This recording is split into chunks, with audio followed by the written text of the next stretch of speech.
À quelle époque aurais-tu aimé vivre? Est-ce que tu dirais que tu es accro à ton portable? Selon toi, quel film n'aurait pas dû avoir de suite? Qu'est-ce qui te fait le plus douter? À ton sens, quel programme télé n'existe pas mais devrait être créé? Si tu pouvais être incollable sur un sujet, lequel choisirais-tu? Aléatoire, c'est le podcast qui laisse le choix au hasard et où personne ne sait quelle sera la prochaine question. Dans chaque épisode, j'échange avec une personnalité, qu'elle soit artiste, sportif, humoriste ou un congénère podcasteur, en lui posant 20 questions piochées au hasard. Je suis Jacques et vous écoutez Aléatoire.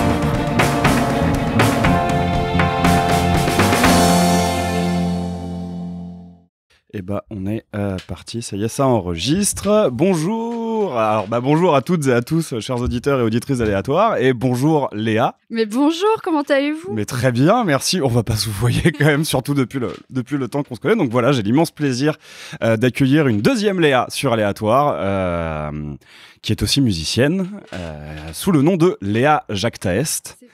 Alors on va parler un peu de Léa Jacques Taest et aussi de ton goût pour plein de choses, parce que vous n'avez pas l'image, mais il y a un magnifique t-shirt Dalida en face de moi, il y a une magnifique boucle d'oreille tête de mort. D'ailleurs, le t-shirt Dalida, c'est l'autre Léa qui me l'a offert. Ah bah...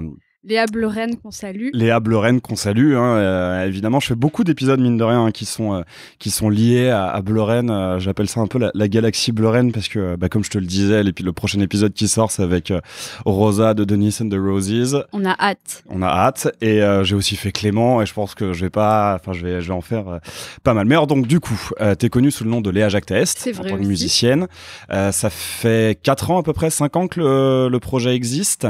C'est difficile à dater parce que c'est pas comme un groupe où il y a eu la première répète qui a marqué le début de quelque chose. Mais mes premiers concerts, ils datent de 2019, je crois, donc on va dater ça comme ça. C'est ça, ouais. Un des premiers concerts qu'on a partagé. C'est vrai. On avait joué ensemble à Logresse. À Logresse, c'était 6 routes. C'était mortel. Mon Dieu.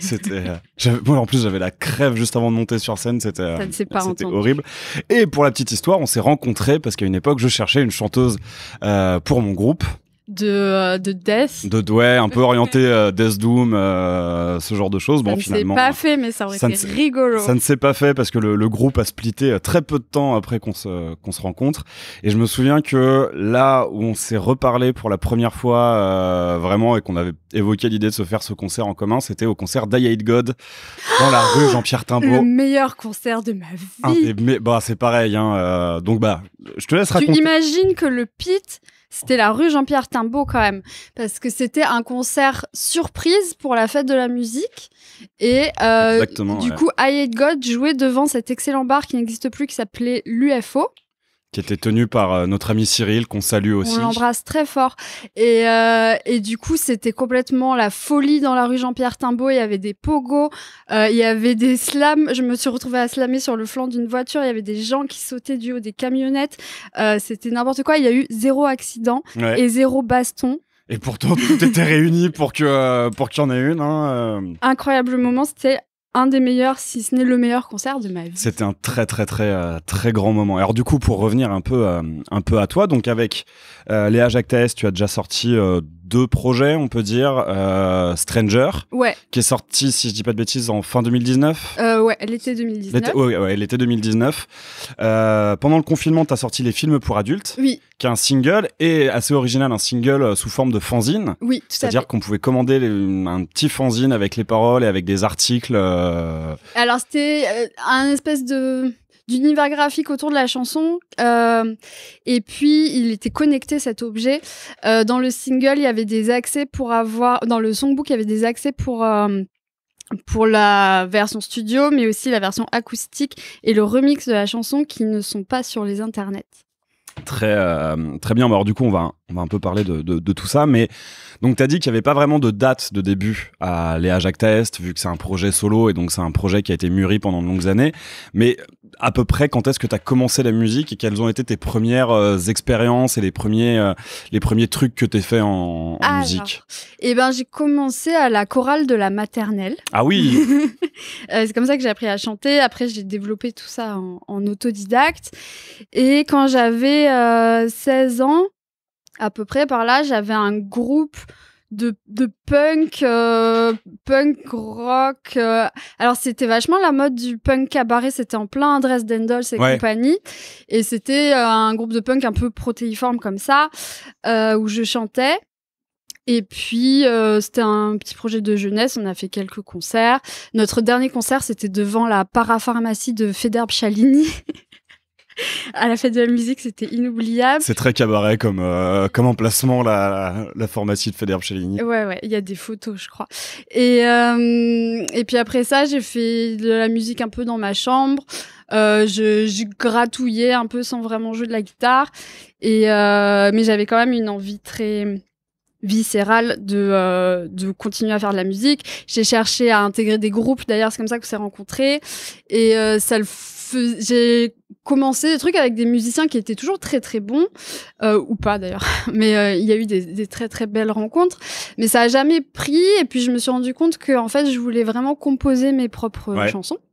Donc j'ai progressé lentement et sûrement à la guitare. Et je suis devenue compositrice de fil en aiguille.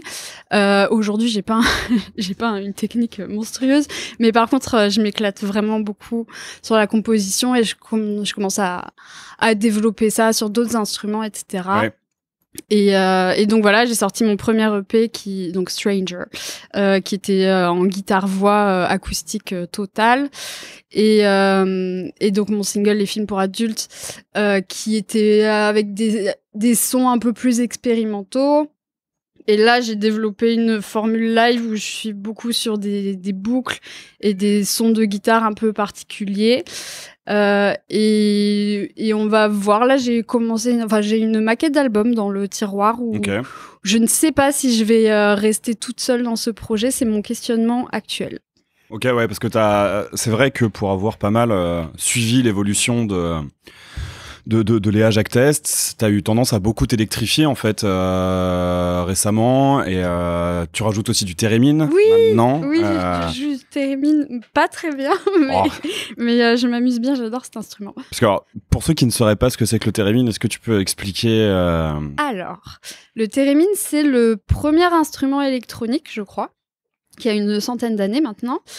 Et c'est une espèce de boîtier avec des antennes et ça fonctionne avec des ondes, et avec tes mains, tu modifies la hauteur de note d'une main, de la main droite, et de la main gauche, tu modifies le volume, et puis ça ressemble un petit peu à du violon. C'est assez proche du violon ou même du chant, ce que tu peux faire avec un thérémine, mais c'est un son qui était beaucoup utilisé dans les films de SF des années 50, donc un espèce de voilà.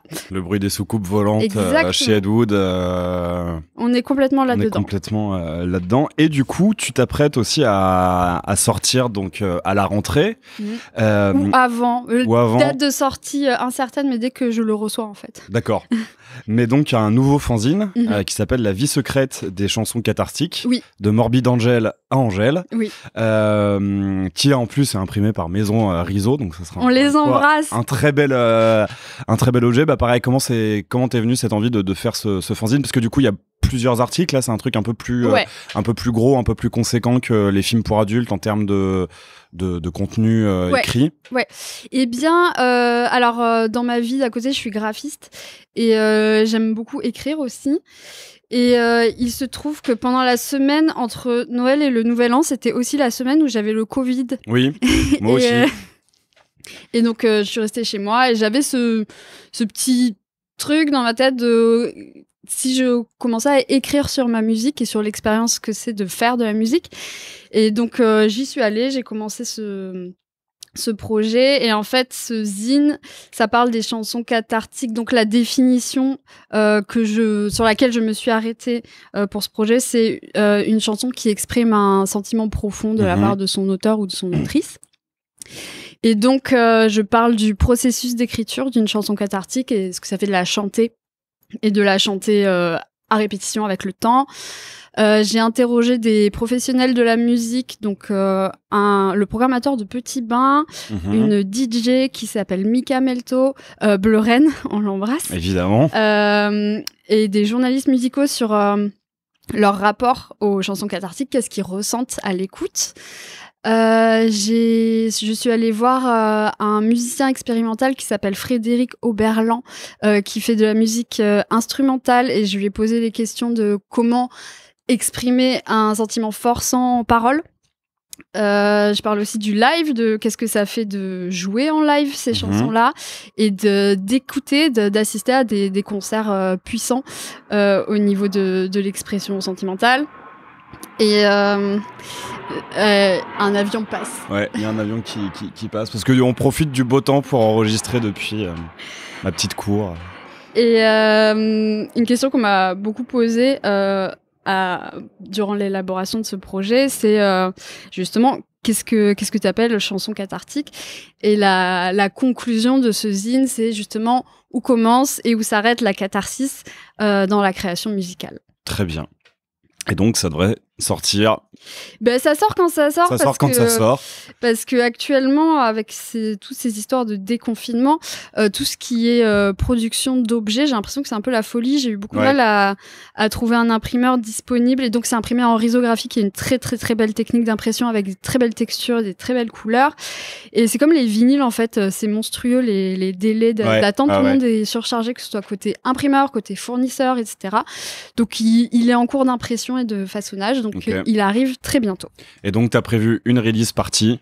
Tu me disais, mais je suis en train d'élaborer ça. Il n'y a pas encore de lieu, pas encore de date, mais voilà, on verra. J'aimerais bien faire ça à la rentrée, faire un truc un peu farfelu, avec un petit concert de reprise qui soit un peu la version live de cette expérience éditoriale. Du coup, il y aura une reprise de Morbid Angel. C'est une idée. Si c'est dans le titre. Alors, c'est le titre de la conclusion de Morbid Angel, Angel. Mais le vrai titre, c'est La vie secrète des chansons cathartiques, leurs origines, leurs missions, leurs multiples facettes. D'accord. Très bien. Eh ben, écoute, je pense qu'on va pouvoir tirer la première question, sauf si tu as des choses à rajouter sur ton activité et sur ce que devraient connaître les auditeurs et auditrices d'Aléatoire. Non, j'ai envie de dire écoutez et faites-vous une idée par vous-même. C'est ça, oui. Oui, on va pas te demander tes influences. Ah, merci. C'est très... Et du coup, la première question, ce sera... Si tu pouvais avoir un don, lequel serait-il ? Un don ? Je voudrais... Merde. Tu peux prendre ton temps. Ok, il y a des coupes ou pas au montage ? Si les blancs sont vraiment trop longs, oui, je les coupe. Mais faut vraiment savoir que un blanc qui te semble interminable quand c'est toi qui parles n'est pas interminable pour l'auditeur. Hein. Il se dit oui, non, j'ai pas remarqué. Un don. Je sais pas, je suis assez contente avec tout ce que je sais faire et tout ce qui s'articule entre mes diverses connaissances et où ça m'amène. Donc je sais pas si je voudrais avoir de dons en fait. Non, je crois pas. Rien lié à la musique qui pourrait, je sais pas, aider ou modifier ton processus créatif, ou justement je sais pas, un don social peut-être. Je suis vraiment épuisée par toute la partie réseautage et la partie contact et organisation et communication. Ouais, je voudrais avoir le don que peut-être ça se fasse tout seul. Que ce soit ça, c'est pas un don, c'est un ange gardien. C'est un souhait. C'est un manager en fait. Voilà, je voudrais avoir le don d'avoir un manager ou une manageuse. Très bien. Alors, ça se trouve, la réponse va être, il y en a pas, mais je sais pas. Le jeu vidéo auquel tu as le plus joué ? C'était sans doute Pandemonium sur... C'était quoi ? C'était sur PlayStation quand j'étais petite. Peut-être. Je suis pas une gameuse du tout. Ou alors, ça remonte à la Game Boy, hein, tout ça. Ok. Pokémon, sans doute. Version jaune, évidemment. Mais non, j'ai pas grand-chose de ouf à dire sur les jeux vidéo. Hein. Mais Pandemonium, ça a l'air intéressant. Ça a l'air très goth comme jeu vidéo. Ah ouais, c'était dans un espèce d'univers... fantaisiste. T'avais une espèce de meuf qui ressemblait un peu à Lilou Dallas, mais version gitane, version un peu Esmeralda, un crossover entre Esmeralda et Lilou de... Ouais, où tu pouvais jouer un espèce de fou. T'avais un espèce de niveau bonus qui était dans un flipper. C'était assez sympa, assez visuel. Et puis t'étais dans des espèces d'univers avec de la forêt. Il y avait des champignons magiques, il y avait des cristaux, etc. Et sinon, comment s'appelait ce jeu? Soul Calibur. Ah ouais. Ouais, Soul Calibur avec toujours des personnages de haut en couleur aussi comme ça, ouais. un peu fantaisiste. Mais ouais non, mon aventure avec les jeux vidéo s'est arrêtée très tôt quand même. Ouais, c'est un truc que t'as fait quand t'étais enfant. Voilà. Mais c'était ta console ou c'était la console de ton cousin, ton frère, un pote? Alors avec mon frère. Ou une pote ou une sœur ou. Bah mon frère c'est pas un gros gamer non plus. On a eu une PlayStation. On s'est arrêté à la PlayStation 1, c'est dire. Ok ouais. Et la Dreamcast de mon amie Sophie qui habitait au bout de ma rue. D'accord. Voilà. Oh putain, la Dreamcast aussi, c'est assez... Soul Calibur, Dreamcast. Oui, c'est vrai que le premier était sur Dreamcast, en fait. Et ensuite, ils ont été sur PlayStation 2. Effectivement. Alors, as-tu déjà rencontré des personnes vénales? Des personnes vénales oui. Il y avait la meilleure amie de mon frère qui était super, on l'embrasse d'ailleurs je pense. À un moment donné elle était call girl, elle a une vie incroyable cette nana, et à un moment donné elle était call girl et elle me racontait qu'avec son cum du moment il y avait il avait 2 cartes bleues. Et ah putain, je sais pas si je peux raconter ça dans un podcast, mais en gros, quand elle l'autorisait à le prendre par derrière, il l'autorisait à utiliser la 2e carte bleue. D'accord. Voilà, après, elle a déménagé en Corse et elle est devenue taxidermiste, je crois. Ok. Et voilà, donc je pense que c'est le seul souvenir d'une personne vénale que je puisse avoir. Et je me souviens que quand on était petit, une fois, on avait volé toutes les affaires de sa mère et on est allé les revendre au bord de la route.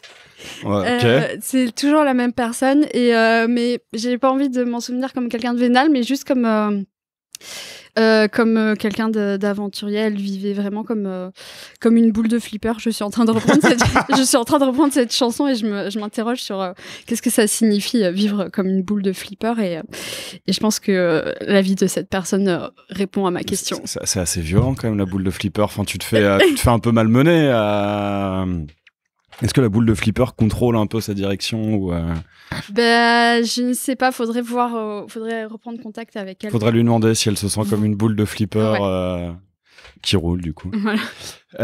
Alors comment les gens qui te connaissent te décrivent-ils? Comme quelqu'un de sensible, je crois. Et je sais pas si c'est une bonne chose. Je dirais que je suis quelqu'un d'empathique, et je sais pas si c'est une qualité ou si c'est un défaut. Je pense que c'est d'être empathique. Ouais, je pense que c'est un peu les deux. Je vois difficilement comment ça peut être perçu comme un défaut, l'empathie. Il y a des revers. Hein. Oui, ouais, mais comme toute qualité en fait, c'est revers. Donc. Mais je crois que les gens qui m'entourent et qui me décriraient comme quelqu'un d'empathique le sont aussi. Je suis entourée de personnes très très empathiques, et je pense que c'est un peu notre ciment à toutes et tous. Sinon, elle me décrirait peut-être comme quelqu'un de barré. J'ai l'impression que autour de mon projet musical, par exemple, c'est quelque chose que j'avais pas anticipé, mais je crois que ce qui en ressort, c'est quelque chose d'assez barré ou un peu ovni au final. D'ailleurs, voilà, d'où le térémine. D'ailleurs, j'ai une chanson qui parle des ovnis en région PACA. Oui, c'est vrai. Qui s'appelle Horizon du fantastique. Et c'est quelque chose que j'avais pas prévu, en fait. Quand j'ai commencé mon projet musical, je savais pas du tout vers quoi ça allait me mener. Je savais que j'avais des influences, que j'avais des choses par lesquelles je voulais commencer, etc. Mais la rencontre avec le moi barré était pas prévue. Et au final, c'est assez réjouissant. C'est une belle rencontre. Ça fait mal au crâne des fois quand même. Mais voilà, par le biais de mon projet musical, je pense que je peux être perçue comme quelqu'un de barré ou un peu ovni. Oui, aussi parce que tu portes des t-shirts Xanadu. Hein, C'est vrai. J'en connais pas beaucoup. Déjà, des gens qui connaissent ce film, j'en connais pas. Meilleur film, foncé. C'est le film qui a coulé la carrière d'Olivia Newton-John. Meilleure façon de le vendre. Le monde n'était pas prêt pour Xanadu. C'était juste après Grease. C'était en 80 ou 81. Et je pense qu'aujourd'hui, le monde n'est toujours pas prêt. N'est toujours pas prêt pour Xanadu. Et je crois qu'il y a aussi l'acteur principal du film The Warriors. Je sais pas, mais le mec ressemble un peu à Alec Empire. Mais version 80. Voilà, ouais. Voilà. Et qui joue dans The Warriors. Je connais pas. Ça, c'est un super film, pareil, des années 70. En gros, moi, c'est un de mes films préférés. Ça commence, t'as tous les gangs de New York qui se réunissent pour faire la paix et pour devenir quasiment qu'un seul gang. Parce qu'ils disent on est plus nombreux que la police, on peut contrôler les rues, à New York ça peut être notre ville, sauf que le chef qui réunit tous ces gens ça ne peut que bien se passer, se fait assassiner pendant sa présentation et on accuse le gang des Warriors qui ne sont pas les coupables et du coup le film c'est juste ça les suit en train d'essayer de rentrer à Brooklyn, à Coney Island, qui est leur territoire, où ils seront en sécurité. Génial. Et c'est mortel comme film. C'est vraiment, faut voir ce film. Le double feature, Xanadu Warriors. C'est grave. Faut faire des soirées, faudrait faire un ciné-club Bloren, Léa Jacquet. Oh là là là là là. Un truc formidable. On t'invite, tu seras le marin, le parrain. Le marin, ça me va très bien. Tu seras le marin de notre mais je serais super chaud pour faire un triple features. On choisit chacun un film. On se retrouve avec Les Visiteurs, Xanadu et Martyr. Ça va être et merde. Une salle, mais 3 ambiances. Et 3 personnes aussi, à mon avis, parce que personne ne viendra. Quel titre de chanson résumerait ta vie ? Ça, c'est tout désigné. Toutes mes chansons. Quel titre de chanson ? Ça n'est pas forcément une chanson de toi. Hein. Non, ça peut l'être aussi. Alors, actuellement, j'en ai pas. Mais quand j'étais un peu plus jeune et que j'étais dans une phase, j'étais pas au top et j'étais un peu dans une complaisance autodestructrice, j'ai découvert cette incroyable chanson d'un groupe qui s'appelle Murder City Devils. C'est un groupe de punk avec des synthés très sympa. Et ils avaient sorti cette chanson géniale qui s'appelle Every Day I Rise and No One Cares. Ok. Donc ça veut dire. Le titre est bien. Le titre est ouf et la chanson est géniale. Donc ça veut dire chaque jour je me monte, je me suis en ascension et tout le monde. Voilà, et tout le monde s'en fout. Et à l'époque, je m'étais beaucoup identifiée au titre de cette chanson, mais j'étais vraiment plus jeune dans des phases complaisantes. Aujourd'hui, c'est plus trop. Je me reconnais plus dans cette chanson, mais elle est toujours aussi mortelle. Pourtant, je trouve le titre assez dingue. Les paroles sont géniales, mais voilà, c'est un peu ambiance taillage de veine. Moi, j'en suis plus trop là. Ah ouais. Après, je ne connais pas les paroles, mais je trouve que le titre est pas forcément dans cette dimension. Mais bon, j'irai écouter ça. Mais chers auditeurs, chères auditrices, foncez écouter cette chanson incroyable. Le nom du groupe me fait penser à un truc genre la Wednesday 13 ou un truc dans le genre. C'est moins 15e degré, c'est plus, c'est assez viscéral comme truc. Et ils ont du gros son et celle-là, elle est différente de ce qu'ils font. Il y a une rythmique super, il y a des gros synthés géniaux et il a une voix déchirante, très larmoyante, géniale, et elle est très dance floor pour le coup. Celle-là, c'est en ça qu'elle est différente du reste de la discographie, je dirais. Très bien. Quelle est la passion que tu vois souvent chez les gens mais que tu ne comprends pas ? Oh putain. Les jeux vidéo. Ah ouais ? Bah non, si, je comprends la passion pour les jeux vidéo.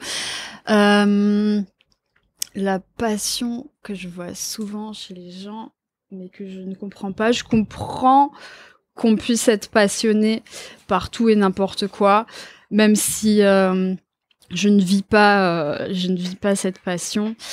Je comprends. Moi-même, j'ai des passions. Par exemple, ma passion pour la musique et pour l'expression d'émotions un peu entre les lignes. C'est quelque chose qui m'appartient, qui appartiendrait pas forcément à d'autres gens, qui pourraient être complètement hermétiques à ça. Et de la même manière, je comprendrais très bien qu'il y ait des gens qui soient passionnés par, je sais pas, le premier truc, j'ai envie de dire le football, mais en même temps, c'est fédérateur. Même moi, des fois, je cède.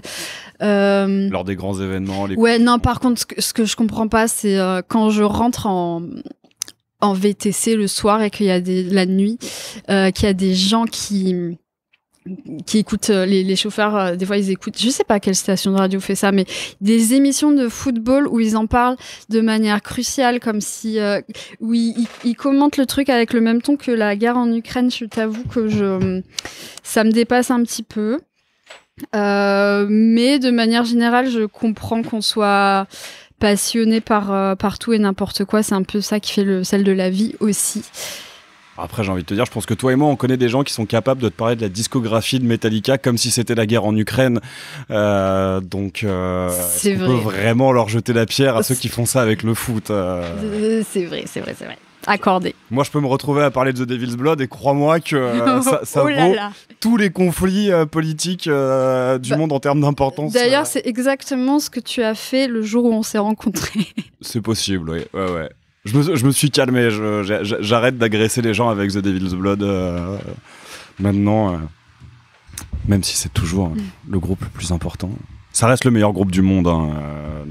À n'en point douter. Ah non, es-tu à l'aise pour parler en public? Ouf, j'ai pas... sur scène, oui, fatalement, avec la pratique. Enfin, ça dépend, toujours un petit peu hasardeux, mais j'ai pas particulièrement l'occasion de parler en public. Ça va, je dirais qu'il y a pire que moi. Mais par exemple, en interview, un peu comme ce qui est en train de se passer actuellement, je sais pas, j'ai toujours beaucoup d'appréhension. Mais je dirais que je suis moins pire que des gens qui sont traumatisés de parler en public. Ça peut aller. Après, de là à dire que je suis brillante à parler en public, je ne sais pas. Ouais, mais tu sociabilises facilement quand même. Sociabiliser, c'est différent de parler en public. C'est vrai, oui, c'est vrai. Franchement, sociabiliser, ça dépend. C'est vraiment qui tout double. J'ai appris à faire des efforts pour sociabiliser, mais des fois ça me coûte, des fois c'est vraiment, je me mets un coup de pied au cul, mais ça porte ses fruits, mais c'est éprouvant. Ouais. C'est éprouvant, mais des fois ça va de soi, ça dépend. Oui, ça dépend des gens que tu... Ça dépend des contextes. Des contextes. Le contexte toujours. Que fais-tu pour t'endormir ? Ou est-ce qu'il y a quelque chose de spécial que tu fais? Je dors. Ouais. Non, quand j'arrive pas à dormir, pour m'endormir, je vais dans mon lit et je ferme les yeux. Mais quand j'arrive pas à dormir, j'assume le fait que j'arrive pas à dormir. Ok. Il y avait une période où j'allais méditer. Il y avait une période où je méditais, c'était avant la pandémie, parce que c'est devenu hyper en vogue la méditation pendant la pandémie, mais ouais, mais la méditation, après voilà la méditation. Ouais, voilà. Après, moi, j'aime bien inventer mes propres exercices de méditation. Je trouve ça important de me détacher d'une philosophie ou d'un dogme ou de quelque chose qui vient d'une tierce personne. Mais par contre, paradoxalement, quand je suis angoissée et que je tente des exercices de méditation, ça m'angoisse encore plus. Mais sinon, très simple, je vais regarder une connerie sur Netflix. Et c'est comme ça que je suis tombée vraiment dans les bas-fonds de Netflix. Récemment, j'ai découvert une émission, c'est un peu comme un espèce de Top Chef, mais c'est sur des souffleurs de verre, c'est américain, et le titre français de cette émission, enfin la traduction du titre, ça s'appelle Envers et contre tout. Ah, formidable. Et donc voilà, c'est des gens ils ont un thème et ils ont 4 heures pour faire des des sculptures en verre soufflé, il y a des gens qui font des horreurs, il y a des gens qui font des trucs magnifiques, et c'est toujours hyper, la saison 2 surtout, est hyper orientée sur tes traumas. Ils veulent absolument tout savoir de tes traumas, de ton background terrible et tout. Tu peux pas être souffleur de verre si t'as pas perdu un parent tous les 2 semaines. Et voilà, pour s'endormir, c'est parfait. Et il y a aussi une émission qui s'appelle Cheer, toujours sur Netflix, sur une équipe de cheerleaders au Texas. Oh là là là là là là là. Et qui font... Déjà, là, il y a 2 mots-clés qui font que ça ne peut Texas. être formidable. Et ça... C'est un niveau technique qui est proche du Cirque du Soleil, c'est des trucs de fou. Et c'est pareil, genre c'est le truc le moins cheer de l'univers. Et ils ont tous des agressions sexuelles, des trucs de deal, des trucs de gang. C'est vraiment les cassos redneck du Texas qui ont des niveaux techniques de fou. Et mais ça parle beaucoup moins de cheerleading que de leurs soucis personnels. Et pour se vider la tête, tout ça c'est super efficace. Ok, donc Cheer sur Netflix. Et Envers et contre tout, saison 2. La saison 2. La saison 2 est particulièrement fleur bleue. En plus, moi, je trouve que le verre soufflé, c'est très vite moche et très vite kitsch. Très vite moche. Mais il y a des trucs à garder. Il y a des trucs à... Bon, écoute... Si vraiment un soir je suis en manque d'inspiration. Voilà, mais cherche dans le pire de Netflix, franchement, il y a. Ou Sisplay aussi, très très bien. Ouais, c'est le truc de M6, ça. Ouais, c'est le site de M6. C'est le site de M6. Non, j'avoue que je suis peu friand de ce genre de. J'ai même pas regardé Nouvelle École, là, le truc sur le rap qui vient de sortir. Ah, moi non plus, je te cache pas. Ah, c'est pas terrible apparemment. Tous ceux qui l'ont vu m'ont dit. Si tu ne pouvais plus manger que 3 aliments, lesquels seraient-ce ? Wow. Un féculent, un légume et une protéine, j'imagine, pour être en bonne santé. Ah ouais, toi tu penses tout de suite pratique. Ouais. Ce matin, la raison d'ailleurs pour laquelle je suis arrivée pas tout à fait à l'heure, ce matin j'ai fait une riste d'aubergines. C'est une espèce de compote de tomates, aubergines avec de l'ail, avec du thym, etc., qui est compotée pendant très très longtemps et froid. C'est très bon avec sur une petite tartine avec un petit fromage de chèvre, très sympa. Peut-être que je mangerai de la riste d'aubergines. À fond, mais c'est pas. Est-ce que un aliment, c'est pas vraiment un aliment. C'est un plat. C'est un plat. Après, les gens font ce qu'ils veulent des questions. Je pense que alors la pomme de terre, c'est pas le plus sain, mais c'est quand même le truc où tu es le plus content tout le temps. Il y a plein de manières d'être content avec de la pomme de terre. Donc ça va être notre féculent.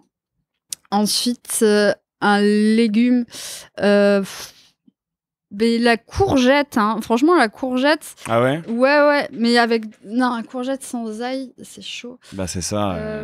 La tomate, là, je suis dans un gros délire de tomates. En ce moment, c'est la saison. La tomate, mais je voudrais avoir droit à toutes les tomates, dans ce cas, toutes les variétés. On peut te l'autoriser. Merci. Et une protéine. Je sais pas, je suis dans une phase où je freine la viande, donc la protéine c'est un questionnement qui me perturbe. J'aurais envie de dire une viande, mais à terme j'aurais pas envie de dire une viande, donc je passe sur la protéine. Sinon tu prends les œufs, non? Ah oui, si les œufs, tu peux être content. Avec les œufs, tu peux être content de plein de manières. Hein. Ouais, les œufs, tu peux être content de plein de manières. Et avec le combo œufs pommes de terre, il y a moyen de. Œufs pommes de terre tomates. Il y a moyen de. Oui. Il y a moyen de s'amuser. Hein. Ouais, on va s'arrêter sur ce choix. Et après, est-ce que les condiments, ça compte comme un aliment? Je ne sais. Non. Si tu ne devais garder qu'un seul sens, donc soit le toucher, soit la vue, soit l'odorat, soit l'ouïe, soit le goût, quel sens garderais-tu? Déjà, si je devais garder qu'un seul sens, je serais vraiment pas contente. Et je pense que j'aurais vraiment une vie de merde. C'est C'est pas la question. La question, c'est pas est-ce que tu serais contente de garder qu'un seul sens? Parce qu'on se doute que la réponse, ce serait non pour tout le monde. Alors, c'est quoi les sens qui servent le moins? Le goût, c'est ce qui sert le moins. Parce qu'il y a des gens qui vivent sans goût, sans odorat, et qui vivent... Enfin, ils sont pas contents, mais ça te met pas en danger, je pense, de pas l'avoir, ou alors dans très peu de situations. Donc, on va procéder par élimination. Très bien. Ensuite... Donc là, on vire le goût et l'odorat. Ouais, goût et l'odorat, donc il en reste 3. Mais ces 3-là, l'ouïe, la vue et le toucher, ils sont vraiment, vraiment connectés, j'ai envie de dire. Déjà, vivre sans toucher, ça veut dire que tu dois avoir une paralysie ou un truc bien vénère. Après, être non-voyant, c'est chaud. Mais il y a des gens qui se débrouillent. Et être sourd, même chose. Donc, je pense vraiment que si je devais en garder qu'un, ça serait le toucher, parce que ça voudrait dire que je serais pas paralysée ou quelque chose comme ça. Oh, je comprends. Mais je serais vraiment... J'aurais le seum. Hein. Je comprends. Mais c'est vrai, en soi, en plus, avec le toucher, tu peux voir. Ouais. Tu vois, et tu peux lire. Et tu peux entendre. Et tu peux avec les vibrations. Ouais, mais vraiment, j'aurais le seum, hein, Jacques. Je sais pas si je souhaiterais rester en vie avec juste un seul sens qui serait le toucher. Mais par contre, avec le toucher, tu peux avoir des câlins. Ça, c'est pas négligeable. Tu peux avoir des câlins pour te réconforter de ne plus avoir qu'un seul sens. Ouais. Donc, on va partir sur le toucher. Bon, très bien. Je pense que j'aurai le même choix. Y a-t-il quelque chose qui est considéré comme un luxe, mais dont tu ne pourrais pas te passer?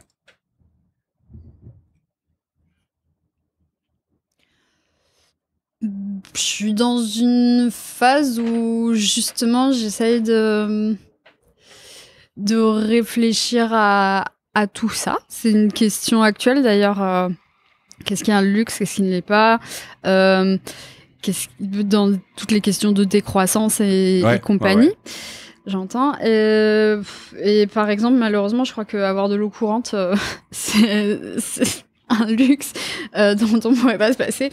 Ou du chauffage. Chez moi, j'ai pas forcément toujours de l'eau chaude l'hiver. Ok. Ce qui est pénible. Et ça peut être un luxe. J'essaye de justement réfléchir à tout ça. C'est des questions qui sont très en vogue, hein. Notre manière de consommer, notre rapport justement au plaisir du quotidien. Est-ce que c'est un luxe? Est-ce que c'est indispensable? Est-ce que les luxes ne seraient pas un petit peu indispensables quelque part? Voyager, c'est une question que je me pose. Plus jeune, j'aimais beaucoup voyager, et maintenant je me pose la question. D'ailleurs, je trouve que voyager, même quand on le peut, c'est devenu difficile, et ça perd en saveur à cause du tourisme de masse qui vraiment peut vraiment te péter ton voyage très facilement. Mais quand tu voyages pas, tu te prives de plein de choses, de plein d'expériences, de plein d'échanges, de plein d'idées. Et je pense que voyager bien, je sais pas trop ce que ça veut dire, mais ça peut être porteur d'une richesse saine des individus entre eux. Mais voyager, c'est un luxe. Vraiment, déjà, tout le monde ne peut pas se permettre de voyager, que ce soit financièrement ou géopolitiquement. Et au niveau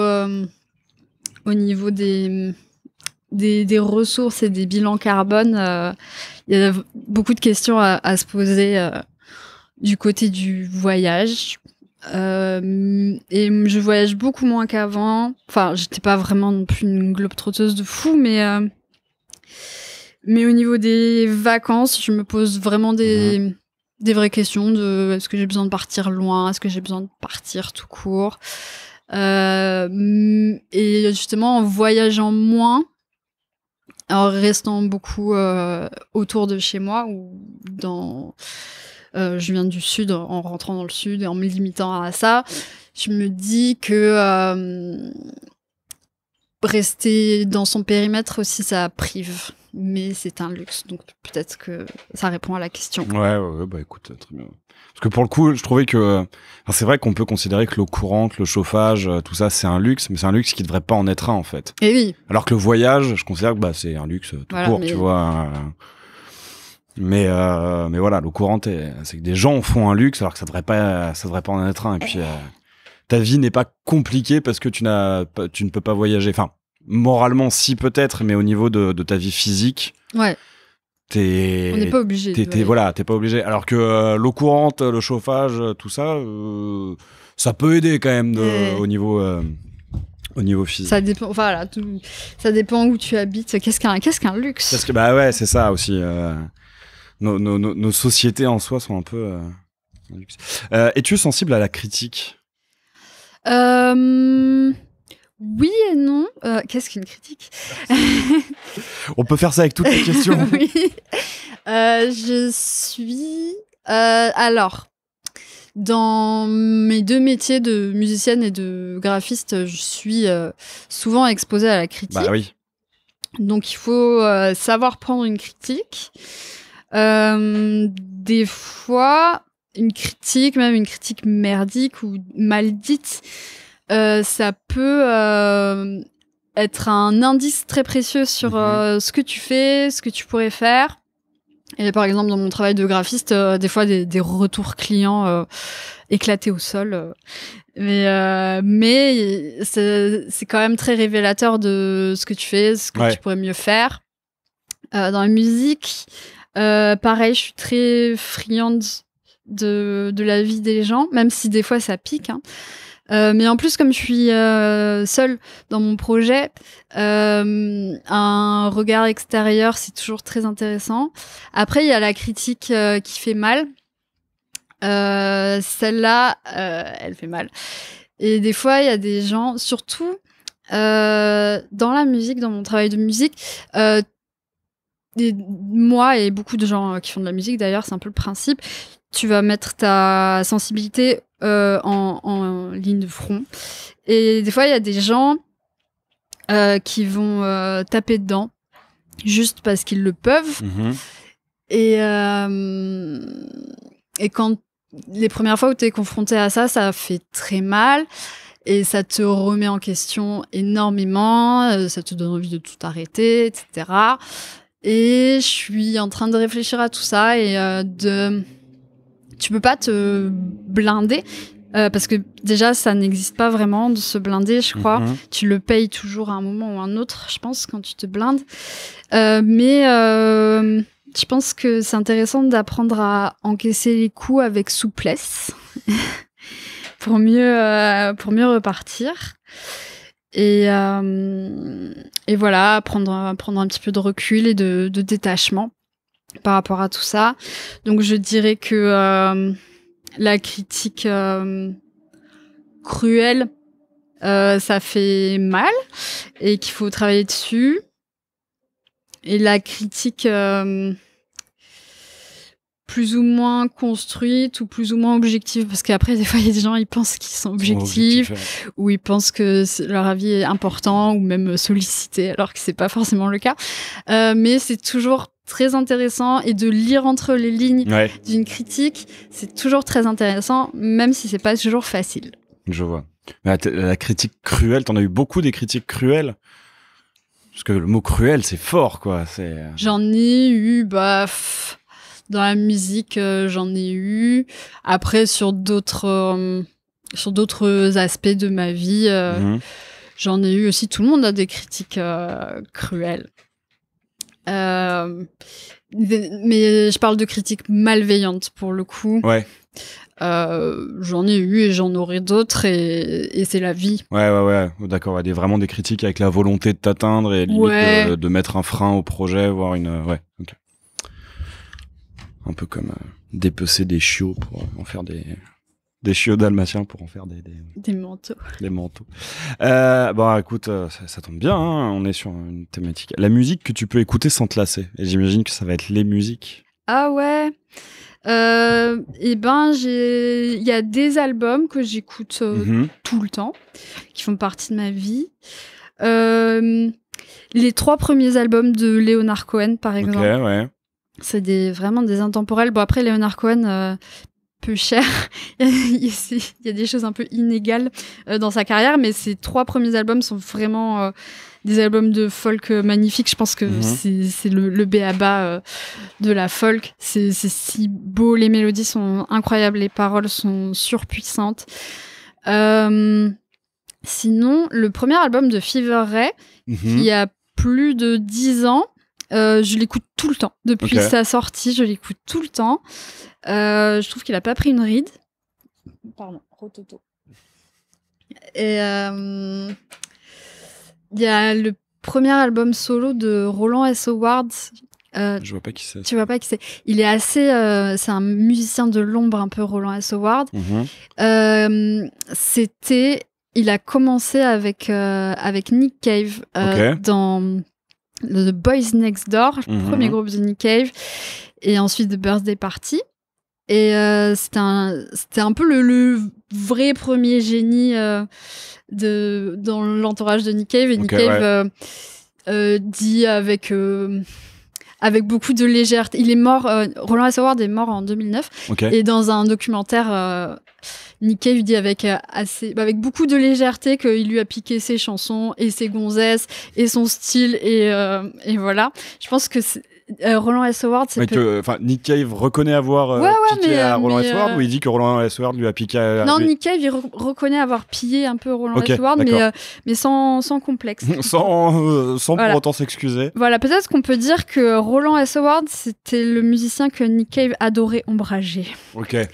Et il avait toutes les guitares très très abrasives de Birthday Party, etc. Et même des premiers Bad Seeds, peut-être, je crois, je sais plus.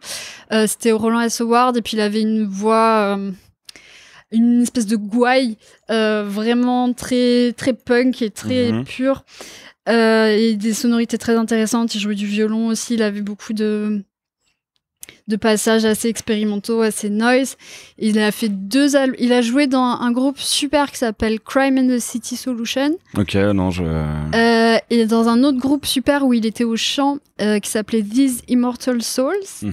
Il a fait 2 albums solo magnifiques. Et donc son premier qui s'appelle Teenage Snuff Film, c'est un bijou.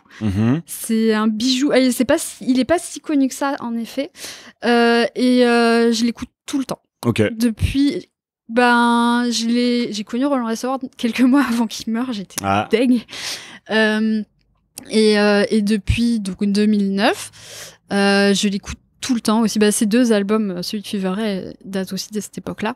Je m'en lasse pas. Vraiment. Ça m'est arrivé avec certains artistes aussi de les découvrir et 2 mois après ils claquent et t'as les boules. Je ne me remets toujours pas du fait que je ne verrai jamais Jay Reitard sur scène.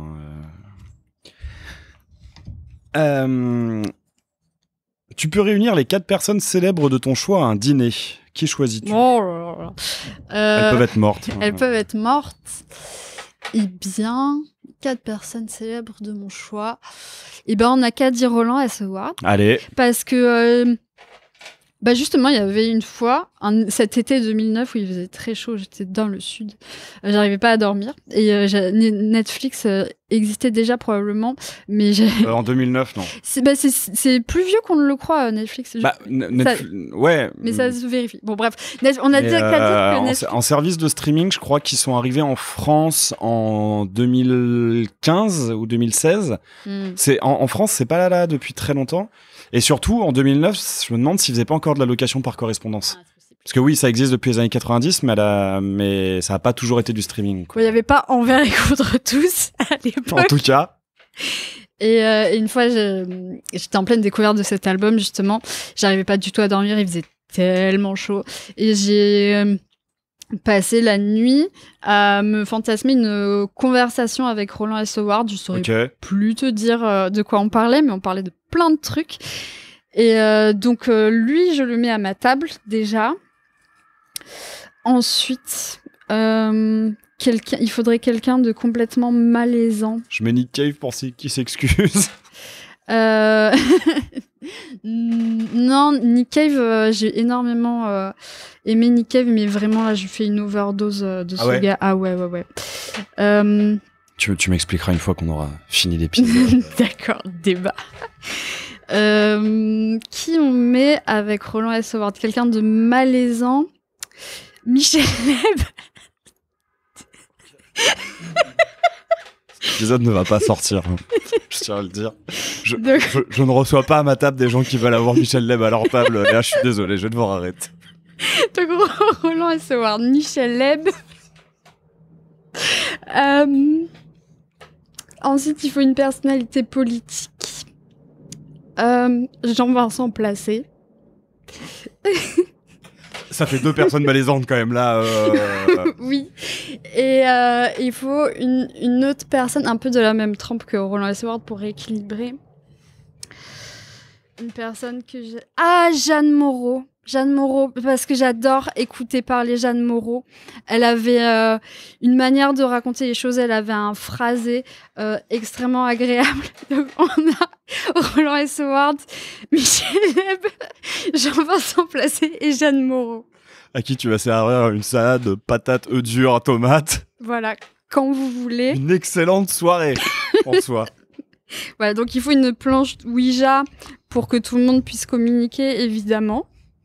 On pourrait peut-être faire un épisode d'aléatoire spécial où tu serais le parrain de la soirée et tu leur poserais les questions. Oh putain, je suis pas sûr d'avoir envie de poser des questions à Michel Leb. Oh, c'est drôle. Quelle a été ta pire expérience capillaire?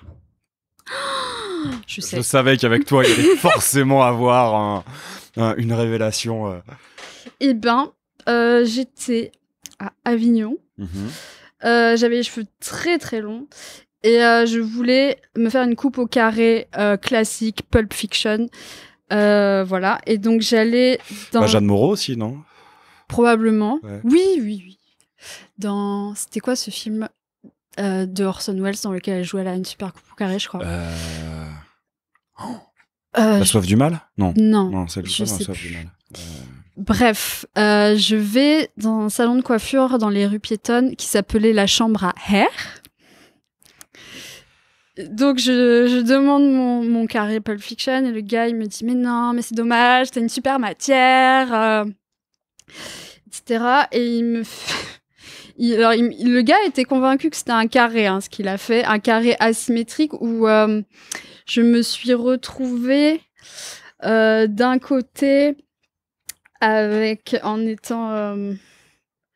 je sais pas, réponse avec des cheveux hyper longs d'un côté et de l'autre, je sais pas, j'étais une coupe de Chantal, tu vois, j'avais les cheveux courts, dégradés. Et donc, je suis sortie, j'ai pleuré, mais c'est pas tout.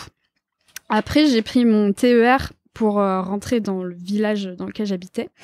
Et dans le TER, j'ai croisé une nana avec qui, plus jeune, je m'étais retrouvée dans un horrible, toxique triangle amoureux. Ok. Et cette fille m'avait fait beaucoup de mal. Et la meuf vient s'asseoir en face de moi. Et elle me dit « Ah, t'as coupé tes cheveux !» Et j'étais si mal. C'était deux situations séparément dans lesquelles j'étais très mal. Qui ne devaient pas se rencontrer, quoi. Qui ne devaient pas se rencontrer. Et c'était... la pire expérience capillaire de ma vie et aussi le pire trajet en TER de ma vie. Cette question n'existe pas encore, je vais la rajouter. Voilà. Mais c'est bon, tu viens de trouver... Ouais, et après, je suis allée faire égaliser tout ça. Et donc j'étais Kurt Cobain d'un côté et Mireille Mathieu de l'autre. C'était le mieux qu'on puisse tirer de cette situation. Cette situation horrible. Capillaire. Non, je pense que t'as gagné cette question. Ça sert plus à rien que je la pose. Merci. Parce que là, t'as des photos de cette coupe? Non. Non. Non. Putain, Alors, la phase Cobain, Mireille Mathieu, je dois avoir, mais sinon, non, j'étais si mal, t'imagines? Bon. Parce que en fait, j'arrive même pas à visualiser, je crois, ce que ça peut donner. Donc, Ah, mais le mec a eu une vision, hein, clairement, le coiffeur de la chambre à air, mais c'est comme Xanadu, le monde n'est pas prêt pour le ce monde mec. était. D'ailleurs, le salon de coiffure a fermé depuis, et j'en suis bien heureuse.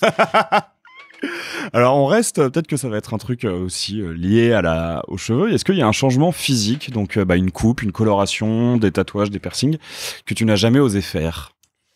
La boule à Z, figure-toi que j'ai toujours eu la curiosité de savoir ce que ça faisait. Sinon, je voulais être blonde platine, je voulais avoir les cheveux roses, tout ça. Je pourrais, en soi. Mais j'ai pas envie de parler de tout ce qui est produits capillaires, etc., des trucs très chimiques. J'ai envie de m'en détacher le plus possible. Voilà. Non, de changement physique. Tu peux répéter la formulation de la question? Est-ce qu'il y a un changement physique, donc une coupe, une coloration, un tatouage, tout ça, que tu n'as jamais osé faire? Après, d'être très mince, par exemple, de faire un régime drastique. C'est même pas osé, mais c'est vouloir vraiment. Après, quand t'es une fille, quand t'es n'importe qui, tu veux quoi, à un moment donné, t'es tenté de correspondre à des standards de beauté, mais je n'ai jamais osé tout donner pour rentrer dans des standards de beauté classiques.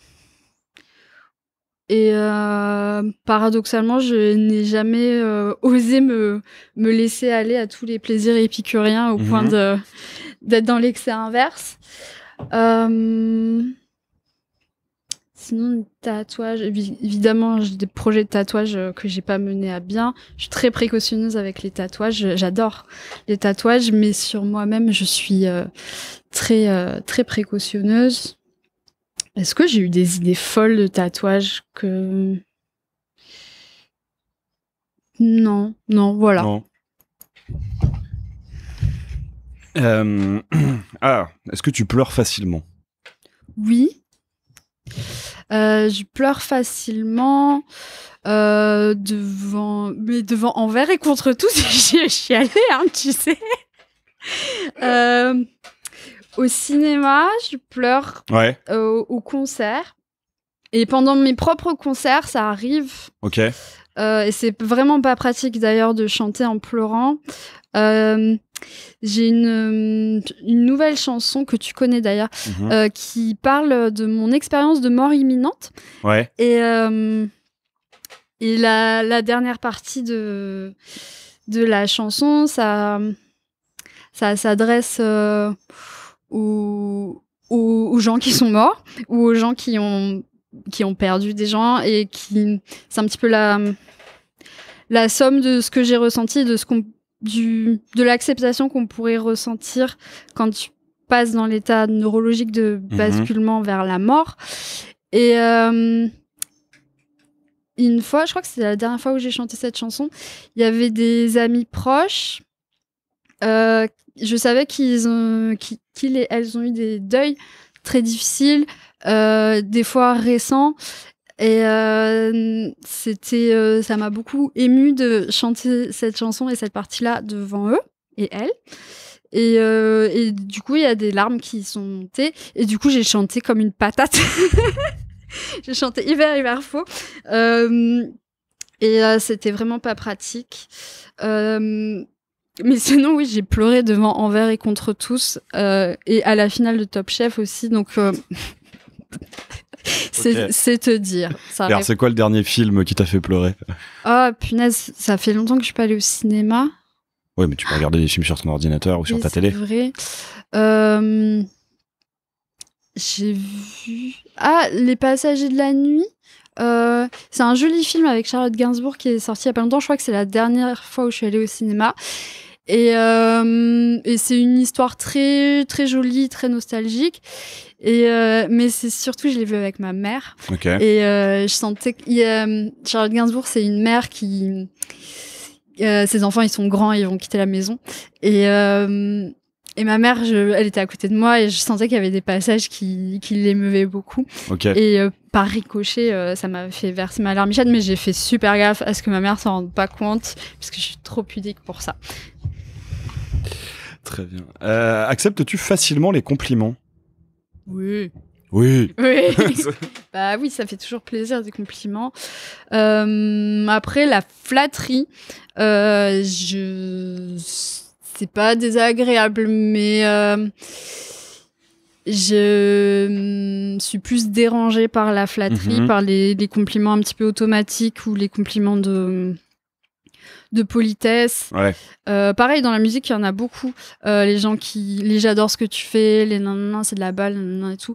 De gens qui font ça plus pour eux, ouais. pour se donner une espèce de stature que pour toi, ta réception, ou qui pensent que tu leur dois quelque chose parce qu'ils t'ont complimenté. Ouais. Ça, j'ai un peu plus de mal. Et après, les compliments, c'est un peu comme les critiques. Il faut savoir lire entre les lignes. Il faut pas forcément les prendre pour argent comptant, je pense. Et mais c'est toujours bien.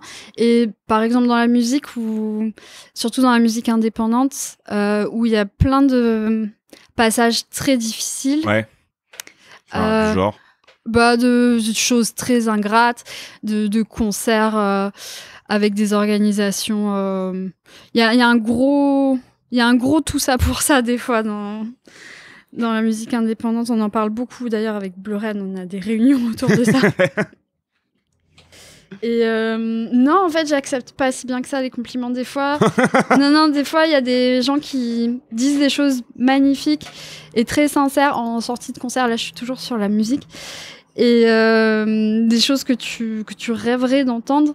Et ça me fait bizarre. Ça, en sortie de scène, ça peut même être agaçant. Et ça interroge parce que c'est les choses que tu rêverais qu'on te dise. Et le moment où on te les dit, et même c'est d'une qualité supérieure à ce que tu pourrais imaginer, c'est une émotion tellement pure et frontale que c'est pas si facile que ça de la recevoir en fait. Mais il faut vraiment se discipliner pour la recevoir parce que c'est ça la vraie récompense. Oui. Et quand dans les moments de tout ça pour ça, il faut aussi être capable de repenser à ces moments-là qui sont vraiment le vrai nerf de la guerre, quoi. Mais du coup, je voulais revenir sur ce que tu disais, donc les compliments où tu sens que la personne considère que tu lui dois quelque chose parce qu'elle t'a fait un compliment. Si t'as une situation, parce qu'en fin de compte, j'ai du mal à visualiser malgré tout. Je vois très bien ce que tu disais sur les gens qui te disent un compliment parce que ça les place, alors confère une certaine place, on va dire, dans le milieu ou ce genre de choses. Mais l'attente en retour, je le visualise un peu moins bien. Par exemple, dans des contextes de drague, de manière très pragmatique. Okay, ouais. Ça peut être un compliment ou un breuvage. S'il y a quelqu'un qui t'offre une boisson qui peut considérer que tu dois quelque chose. Ou alors, oui, que la personne t'a fait le don de te mettre en valeur et que du coup tu lui dois admiration ou reconnaissance ou des choses comme ça. C'est le pire, c'est des compliments qui n'en sont pas.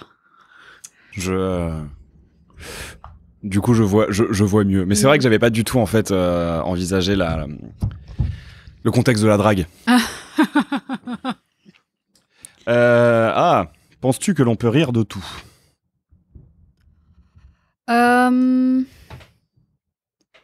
Oui, avec beaucoup d'humour noir. Réponse classique, on peut rire de tout, mais pas avec tout le monde, pas dans certains contextes, etc. Mais par exemple, à l'enterrement de ma grand-mère, on s'est marré. Par exemple, dans des enterrements, il y a toujours il y a un cynisme particulier qui n'existe que là-dedans. Ouais. je trouve.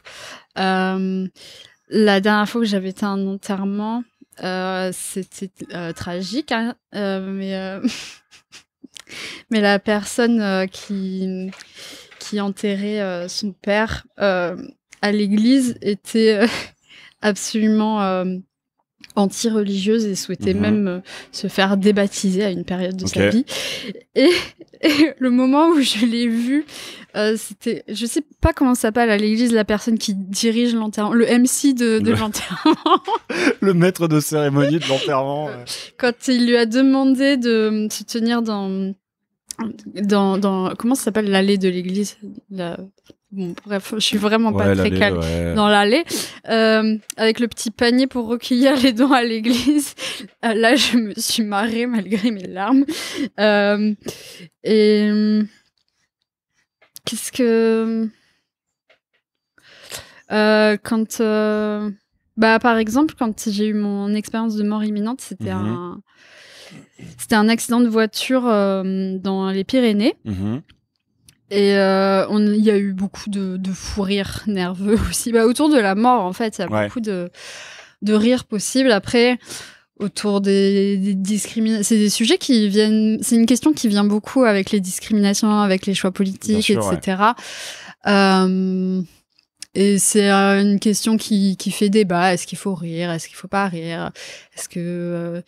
c'était une question qui est beaucoup ressortie pour les attentats de Charlie Hebdo aussi.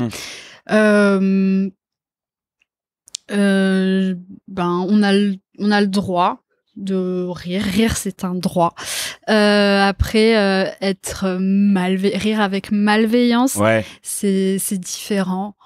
Et ça, j'aime pas trop j'aime bien la moquerie, un peu de moquerie, c'est rigolo, mais la moquerie malveillante, ça ne sert personne. Ouais. Mais ce que tu disais sur les enterrements, ça me rappelle, alors je crois que c'est une chanson de Benabar. Et oui, je connais des chansons de Benabar. Audi. Ma mère aime beaucoup Benabar, du coup je suis allé le voir en concert 2 fois en famille. Mais je crois que c'est une de ses premières chansons où il parle justement, c'est un mec qui enterre son pote et il repense à une blague que lui a dit son pote et il peut pas s'empêcher d'être mort de rire et il essaye de le cacher. Et je trouve que c'est quand même... Eh bien, je vais rebondir là-dessus. Je lisais dans une revue d'art graphique, rien à voir, c'était un illustrateur qui était interviewé. Et il disait qu'à l'enterrement de son père, où il était pareil, il était mortifié et tout ça, mais il avait hyper envie de péter en fait, et il cherchait un moyen de faire ça au mieux, et en fait il était mort de rire et ça l'a complètement déconcentré de sa cérémonie, et c'est le souvenir qu'il garde de l'enterrement de son père. On l'embrasse. C'est déjà l'avant-dernière question. Est-ce que tu as une phobie? Une phobie, depuis mon accident dans les Pyrénées, j'ai peur du vide. Ok. La phobie du vide, c'est accru, et de la conduite en montagne. J'ai la phobie de la conduite en Île-de-France aussi, punaise. Vraiment, je suis en train d'assumer ça, que j'ai très très peur de conduire en Île-de-France. Après, des phobies, j'ai pas si peur des insectes et des araignées parce que j'ai grandi à la campagne. Voilà, on est ravis de le savoir. Phobie. Par contre, j'ai moins peur de mourir. Ok. J'ai mon rapport à la mort qui s'est transformé à ma propre mort et à la mort des personnes que j'aime, qui s'est un peu transformé. Depuis, j'ai échangé une phobie pour une autre, je pense. Voilà, donc j'ai plus peur du vide et moins peur de la mort. Très bien, parce que c'était un truc qui avant cette expérience near death experience, de mort imminente, c'était un truc qui était assez présent, la peur de la mort chez toi? Un peu comme tout le monde, pas démesurément non plus, mais je pense que j'avais peur de ce moment-là. Et après, je ne sais pas, personne ne sait évidemment ce qu'il y a au bout, mais de m'être retrouvée dans justement cet état de basculement et d'acceptation de de la fin de ma vie. Ça m'a... Il y a des questions que je me pose moins. Et j'ai, en tout cas, mon idée assez précise et sensorielle de ce qu'il y a au bout. Et du coup, ça va. Ok. Et alors, la dernière... J'espère que ce sera une bien. Ah! Si tu pouvais réaliser un documentaire, sur quoi porterait-il?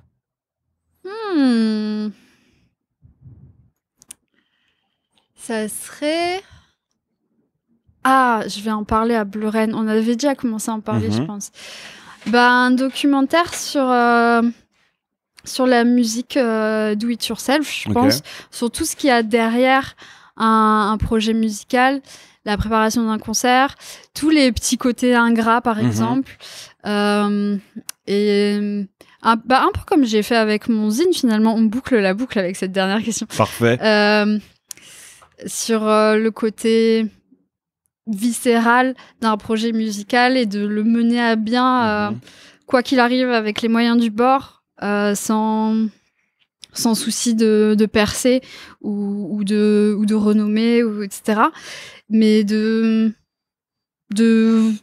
après, chaque musicienne a ses propres aspirations dans son propre projet, mais qu'est-ce qui compte vraiment? Voilà, peut-être, aller voir peut-être différents musiciens, musiciennes, et qu'est-ce qui compte vraiment pour toi? Peut-être aller voir quelqu'un de très célèbre ou qui va percer, et des gens complètement underground ou complètement alternatifs. Et peut-être, documenter qu'est-ce qui compte pour toi, qu'est-ce qui compte pour ton public, comment tu fais pour aller d'un point A à un point B au niveau de tes aspirations musicales, que ce soit dans l'écriture, dans la composition, dans la production, dans le live, dans la direction artistique, etc. Et naturellement, ce serait un documentaire qui serait fait avec les moyens du bord, peut-être avec mon téléphone. Tu pourrais totalement en faire un podcast de ça. Oh, c'est une bonne idée. En vrai, puis je peux te donner quelques conseils puisque je fais un podcast. Je sais pas si je te l'ai dit, mais ouais, tu pourrais clairement en faire un podcast. Je pense que ça marcherait. Enfin, il y a un potentiel là-dedans et ça pourrait vraiment, vraiment plaire et que ça pourrait vraiment trouver son public. Pour le coup, je me note cette idée. Je te le dis comme je le pense là au moment où je l'entends. Ça n'est pas du tout un compliment en espérant, mais vraiment, ouais, je pense qu'il y a parce que. Après, peut-être qu'il y a aussi une envie d'ajouter de la vidéo, mais je trouve que rien qu'en audio, cette idée d'aller voir des artistes et de leur demander ce qui compte vraiment, ça peut déjà être un super premier format pour un tel concept. C'est vrai, c'est vraiment une question qui boucle la boucle. Ouais, c'est une très belle question de fin d'épisode d'Aléatoire. Très bien. Eh ben, écoute, merci d'avoir répondu à mes questions. Comme je te l'ai dit, tu peux maintenant à ton tour piocher 3 questions à m'en poser. Allez, c'est parti. Alors... Qu'est-ce que ça va être? Qu'est-ce que ça va être? Alors, 1, 2 et 3. Celle-là, elle t'a déjà été posée, je crois. Je suis une fidèle auditrice d'Aléatoire. C'est pratique d'avoir des invités qui sont des fidèles auditeurs parce que c'est pas à moi de dire « Oh non, mais celle-ci, j'ai déjà eu 3 fois, j'en ai marre. » Alors, celle-là, elle me l'a été posée à moi. Donc, on a envie d'en entendre une autre. Patientez, chers auditeurs, j'ai choisi. Celle-là, elle me plaît bien. Celle-là me plaît bien. Voilà, ça y est, j'en ai 3 qui me plaisent. Alors, quel livre aimerais-tu avoir écrit? Mais c'est ma question préférée. Alors, j'aime bien me la raconter en plus un peu avec cette question en disant je ne connais pas ta réponse à cette question, peut-être qu'on se l'a déjà posée. Je ne voudrais pas avoir écrit Le Maître et Marguerite ou The Catcher in the Rye, qui sont probablement mes 2 romans préférés, parce que je n'aurais pas eu le même plaisir à les lire si c'est moi qui les avais écrits. Et du coup, ma réponse, c'est la Bible ou le Coran ou la Torah. Rien que ça. Un truc qui a eu une petite, un truc qui a eu une petite influence sur l'histoire de l'humanité, mais où à côté de ça, t'as aucun droit, quoi. T'as pas de thune. T'as pas qui de vient. droit d'auteur. Parce que avant que le podcast existe, je jouais déjà avec ces questions. Et une fois, on m'a dit, je voudrais écrire Harry Potter, comme ça, je serais blindé. Mais ouais, un truc un peu. Et alors, du coup, moi, je vais customiser la question. Vas-y. Est-ce que tu aurais une idée d'une forme d'édition un peu particulière pour ta Bible ou ton Coran ou ton Harry Potter? Ou ma Torah, ou mon. Ah, c'est vachement bien ça. Je trouve que visuellement, je crois que c'est je crois que c'est la Torah qui est présentée en rouleau. Ouais. Et je trouve ça assez classe en fait, ouais. comme présentation de l'écriture. Et en me posant cette question, justement, je suis en train de me rendre compte qu'en fait, on a le format livre, et il y a finalement pas tant de fantaisie et d'exploration, je trouve, dans la façon qu'il y a de nous présenter l'écriture. C'est que le format livre a tellement est devenu tellement la norme que il y a pas de. Alors que je suis sûr qu'il y a plein d'autres façons de présenter. Après, dans les livres, par exemple, il y a les livres pop-up, une espèce de bible en pop-up, ou alors, je sais pas. Et ça reste quand même un truc avec une couverture, une tranche et des pages à l'intérieur, tu vois. Et le rouleau, j'aime bien. Le rouleau, c'est l'ancêtre du livre, hein, tu sais. Oui, vintage. Mais vas-y, je me démerderais pour trouver un moyen de faire un rouleau pop-up. Ouais, mais il y a moyen, hein, je pense. Je pense, ouais. Avec des flaps que tu déplies. C'était mon métier avant. Je travaillais en édition jeunesse. J'étais spécialisée dans les livres pop-up, justement. Je pense que il faut le bon type de papier, mais voilà, un rouleau. Et puis après, avec des flaps que tu soulèves, il y aurait des pop-up avec des scènes apocalyptiques, par exemple. Ah ouais, attends. Ça pourrait être sympa. Sodome et Gomorre en pop-up, mais c'est mortel. Ça tue. Si tu pouvais passer un jour dans la peau d'une autre personne, qui choisirais-tu? Ouf.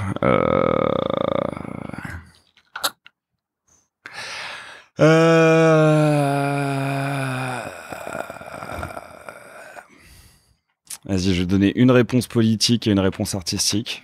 J'ai déjà la réponse politique. Un jour dans la peau de Jeff Bezos. Parce que je pense qu'il a ou d'Elon Musk, plus Jeff Bezos en vrai.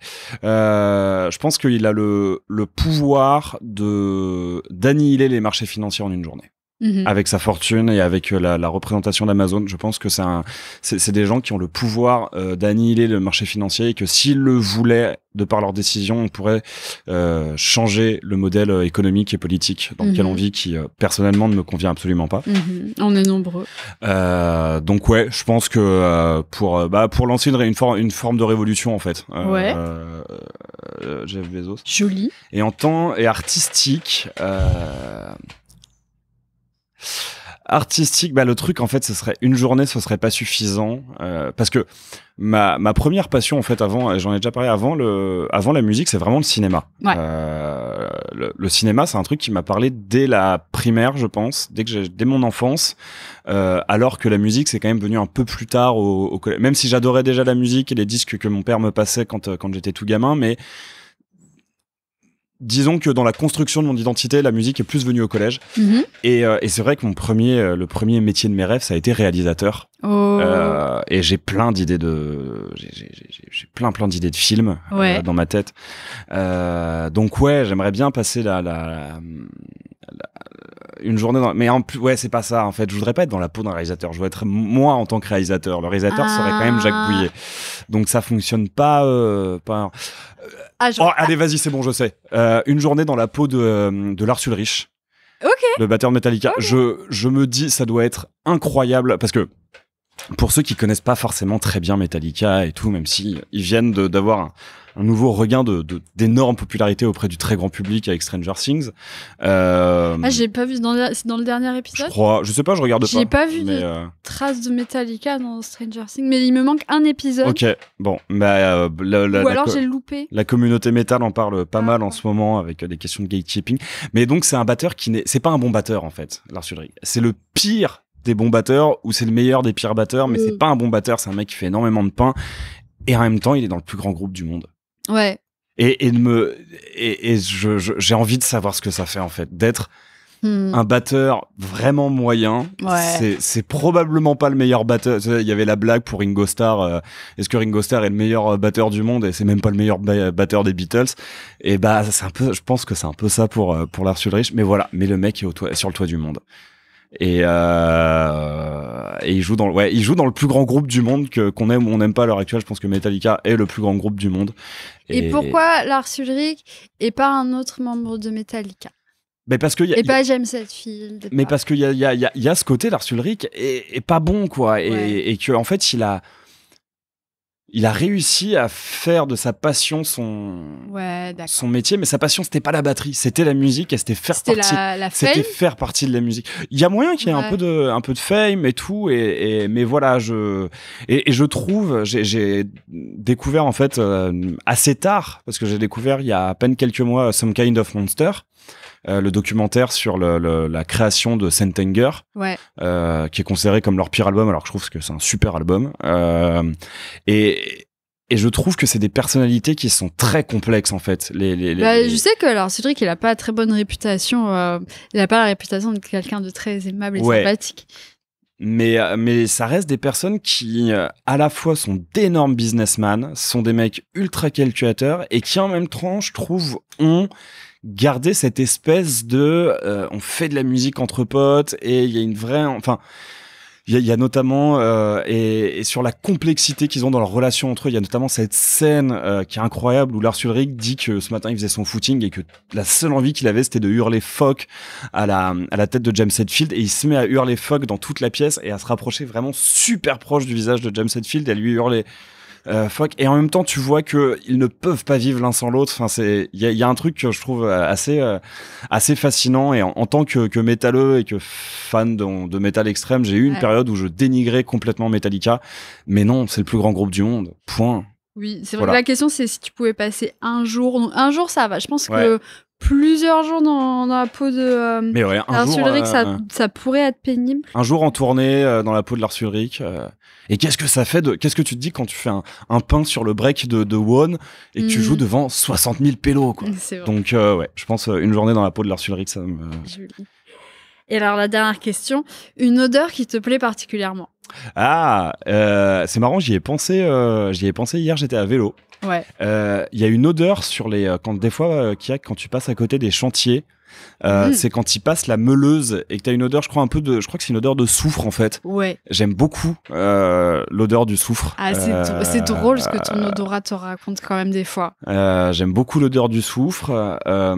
Après, j'aime beaucoup cuisiner, donc les odeurs de piment, d'ail, tout ça, c'est des trucs qui me plaisent particulièrement. Et si ça devait être une odeur pour me parfumer, j'adore l'odeur de l'ambre.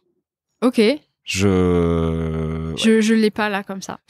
Moi c'est l'ambre, c'est vraiment c'est marrant parce que pour beaucoup de gens ça fait un peu vieillot, un peu grand-mère comme odeur, mais moi c'est une odeur que je t'imagine bien avec un parfin de grand-mère que j'adore. Je suis vraiment j'adore l'ambre. Du coup je valide. Voilà. Et toi, ce serait quoi tes odeurs, les odeurs que... Alors moi, une odeur qui me rend dingue, c'est les odeurs de classe, de salle de classe. Ok.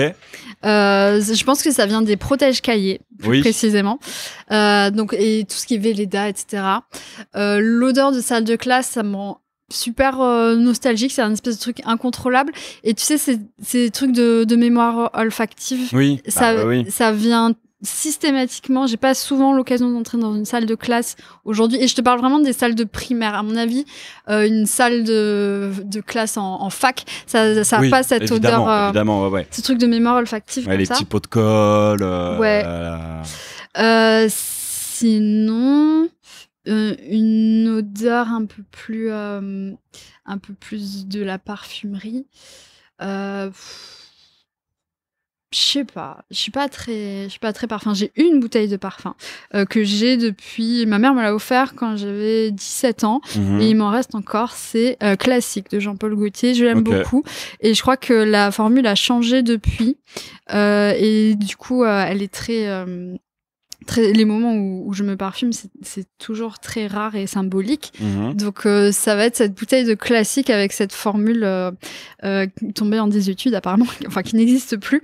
Voilà. Très bien. Bah écoute, merci beaucoup. Mais avec comme je t'avais grand dit, j'ai une plaisir. dernière question. Oui. Est-ce que tu pourrais me donner 2 personnes que tu aimerais entendre dans Aléatoire? Donc Oui. une personne avec qui tu peux me mettre en relation et une plus inaccessible. Alors, j'ai un duo avec qui je pourrais te mettre en relation. Ok. Figure-toi que ce serait génial, que je connais quelqu'un qui connaît personnellement les frères Tang. What? Ouais. Wow.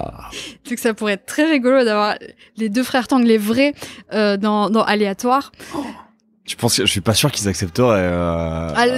La question n'est pas qu'ils accepteraient, la question c'est que je peux te mettre en relation.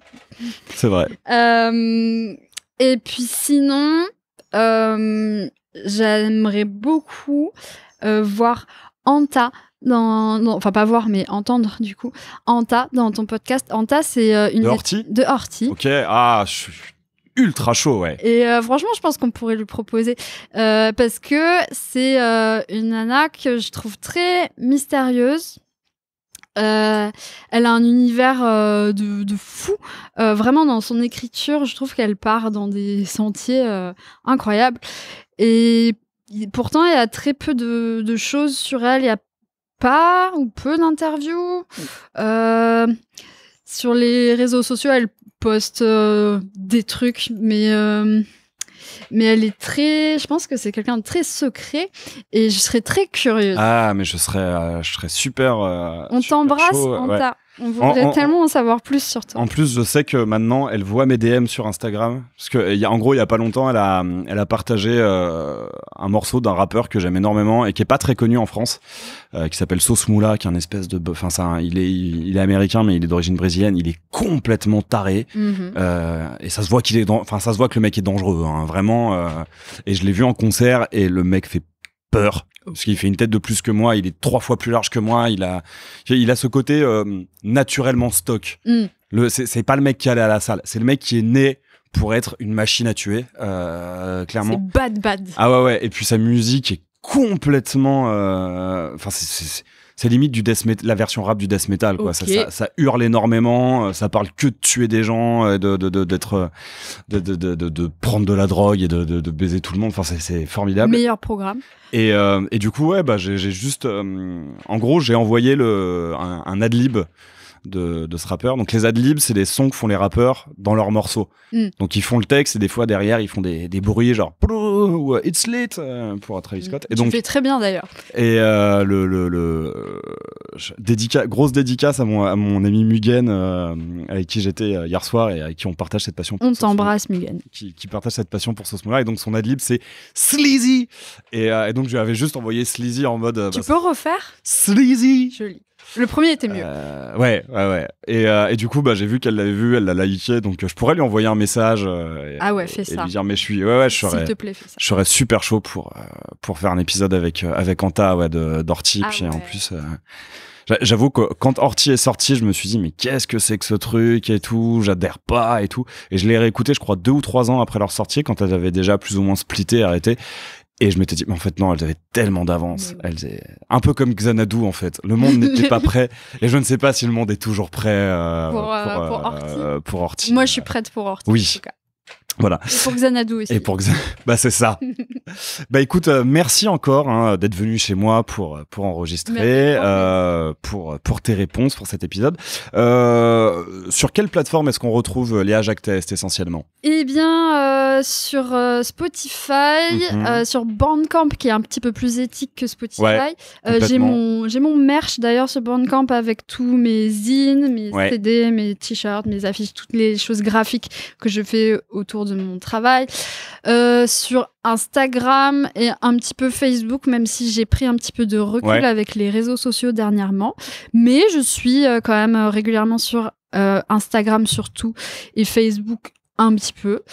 Et voilà, et prochainement, on concert sans doute dans un endroit obscur et ingrat, même si je fais une petite pause sur le live, mais on se retrouve, j'espère, je suis en train d'organiser ça, on se retrouve à la rentrée pour la release party de mon fanzine. De ton fanzine. La vie secrète des chansons cathartiques. Je ferai en sorte de partager sur le compte Instagram si je décide de me réveiller sur mon compte Instagram, vu que vous l'avez peut-être remarqué, chers auditeurs et auditrices, que je m'étais un peu laissé aller ces dernières semaines. Mais on te comprend. J'avais d'autres trucs à gérer. Mais vous pouvez toujours retrouver Aléatoire, @aléatoire_s sur Instagram et sur Twitter et même sur Facebook depuis peu de temps d'ailleurs. Je suis aussi sur Facebook, mais sur Facebook c'est juste pour quand il y a des événements. Il n'y a pas souvent d'événements, donc. Mais voilà, retrouvez-nous sur les plateformes. J'espère que vous avez passé un bon épisode et je vous dis au prochain. Merci d'avoir écouté Aléatoire. J'espère que cet épisode vous aura au choix ému, fait rire, appris des choses ou les trois en même temps. Si vous voulez soutenir le podcast, vous pouvez en parler autour de vous, le partager sur vos réseaux ou encore lui donner 5 étoiles sur la plateforme d'écoute de votre choix.